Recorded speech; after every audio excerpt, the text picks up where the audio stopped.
สวัสดีครับพี่น้องครับพบพ่อกับผมครับผมพอยเอหรืออีสานครับผมพี่น้องครับผมมื้อนี้ทีมงานของเฮามาจัดการอีกแล้วครับผมพี่น้องลุยกันทีเดิมครับผมพี่น้องครับผมที่ฝ่ายบางเรื่องครับผมพี่น้องมีเส้นแหเส้นเบ็ดมาหลายครับผมพี่น้องบาทนี่ของผมเต็มนะครับพี่น้องครับผมนี่ครับพี่น้องโอ้ยเบิ้งพูดถึงแค่ไหนนะเนี่ยเบิ้งเก็บหลาย โอ้ดอกนี้พี่น้องเลยโอ้มีดอก30 โลดอกเดียวนี่ครับ30 โลได้เลยดอกนี้ครับพี่น้องในร่างเด้อดอกนี้สุดยอดเลยตาเจ้าเทียหลายๆปะนี้มันสีดับมันสีดับมันเป็นน้ำแหอีหลีครับพี่น้องแหมันแหต้อง3 เส้นไหมอีหลีมึงดอกดีไหมเอาแหใหญ่มาใส่ครับพี่น้องสุดยอดเลยครับนี่พี่น้องเด็ดขาดโอ้โหวันนี้ทีมงานของเฮามากครับพี่น้องเต็มฝ่ายเบิ้งในพี่น้องเอ้ยเก็บหลายพี่น้องเลยปลาสวยไม่ใช่ซ้ำขวดเตรียมครับพอตอนนี้เรากันเตรียมพร้อมครับพี่น้องครับผมนี่แหละครับพี่น้องตึกปลาหนาทอครับน้ำไหลแห้งๆครับผมรอคิวครับพี่น้องถ่ายคิวไฟคิวมันครับผม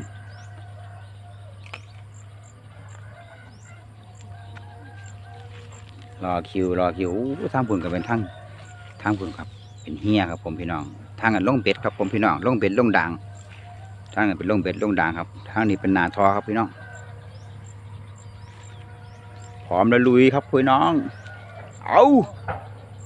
คือไปโดนไปใส่ฮึบพี่น้องดอกนี้ไหมเต็มอายะ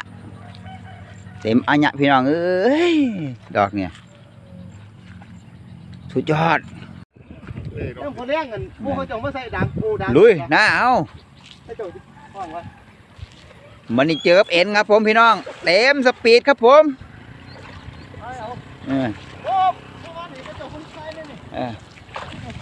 ที่เป็นอันใดครับผมทีมง่ายเหมือนเอา2 คนแขนครับผมพี่น้องข้างหลังครับหลังทอครับผมหน้าทอเอามาแล้วเป้ยพี่น้องบ้านแห่ไหมครับจอมที่4ครับพี่น้องเอ้ยสิเก็บบ่เก็บขนาดนบบ่เนี่ยสิเก็บหลายหรือบ่เก็บหลายขาดแล้วเฮ้ยขาดแล้ว2 ว่าผม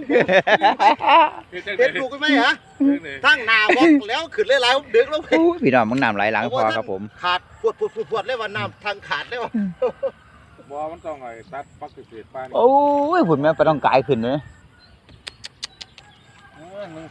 เป็นในทางนี้เป็นไหนทางนี้เป็นไหนเลื่อนหมามากินกลางอยู่โอ้เอาพ่อได้กินอยู่ครับพี่น้องทางนี้เดี๋ยวโอเคอยู่ทางนี้หลังฝายเขาหลังทอเขาก็ได้กินนะครับพี่น้องแต่ว่าหนาฝายจะถือหลายกว่าครับผมพี่น้องมือผมได้เอาบรรยากาศหลังฝายมาพี่น้องเมืองน้ำครับเดี๋ยวเมืองกระทั่งเดียวเลยครับต้องเมือง2 ทางครับพี่น้องอันนี้คือเต็มคุคือกันครับผมพี่น้องได้กันทุกโอ้สุดยอดครับผมพี่น้องนี่ดอกนี้ก็ได้การอยู่ครับแห่3 เส้นแหละครับนี่ไอ้บ่นนล้าน%เนาะแม่น3 เส้นแม่น3 เส้นแห่เอ็นทีนี้ก็สุดยอดคือกันครับผมพี่น้อง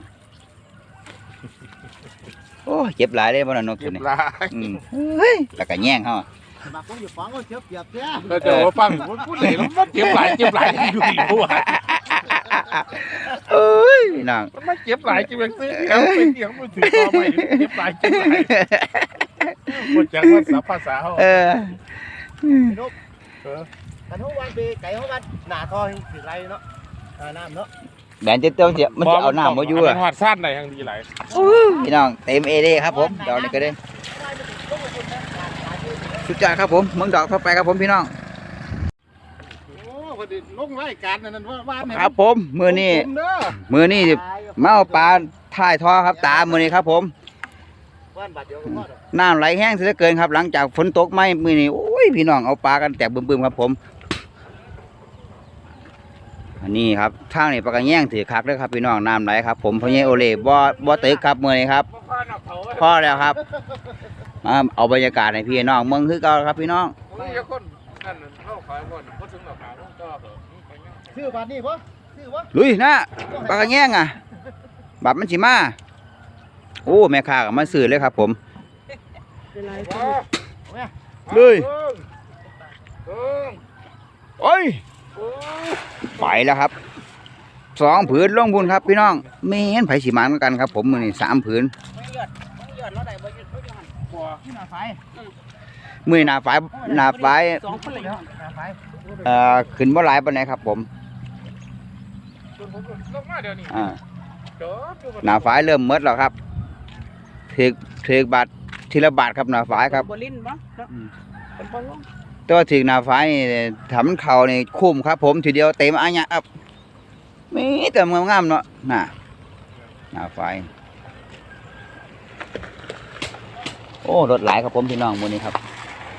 พี่น้องบ้านห้องกับพากันมาเอาครับผมรถจากนั่งด้วยครับมื้อนี้หลังจากเฮาเอาหน้าฝายไว้แล้วเฮาเอามาถ่ายทอครับผมพี่น้อง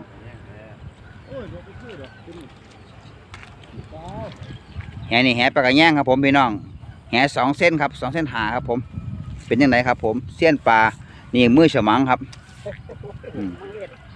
เก็บหรือบ่เก็บมานบเก็บหลายปลากระแยงครับปลากระแยงครับผมพี่น้อง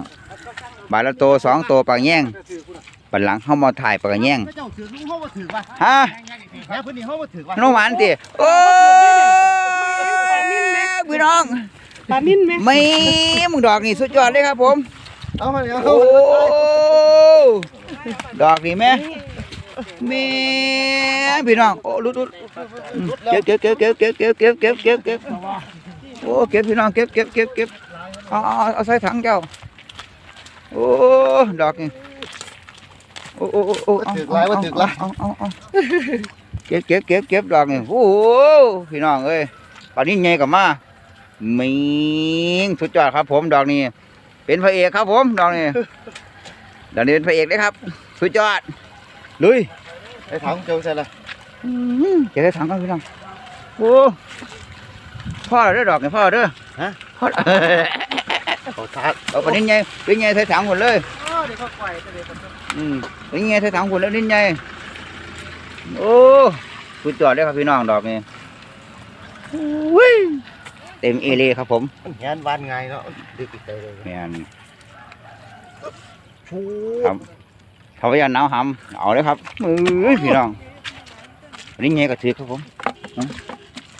นี่ไงของพี่ครับผมนี่ไงก็ถังไงครับผมเรามั่งมาใส่เดี๋ยวมันนะมันยังมาตัดใส่ตัวใส่ พี่น้องคัก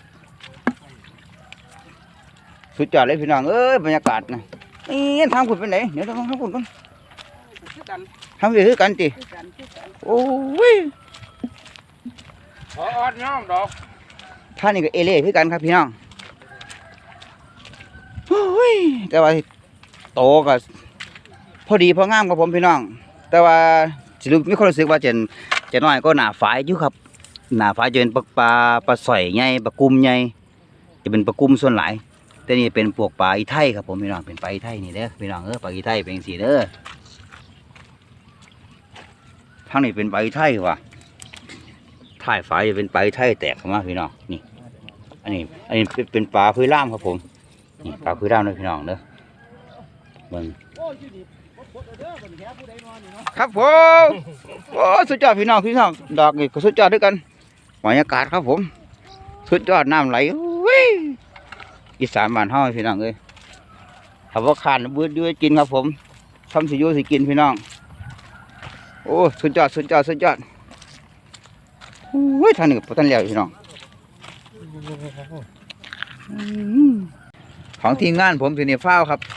แต่ว่าได้ไปหลายพี่น้องเอ้ยพี่เอเล่เยอะมีแต่ปลากระแยงล้วนครับผม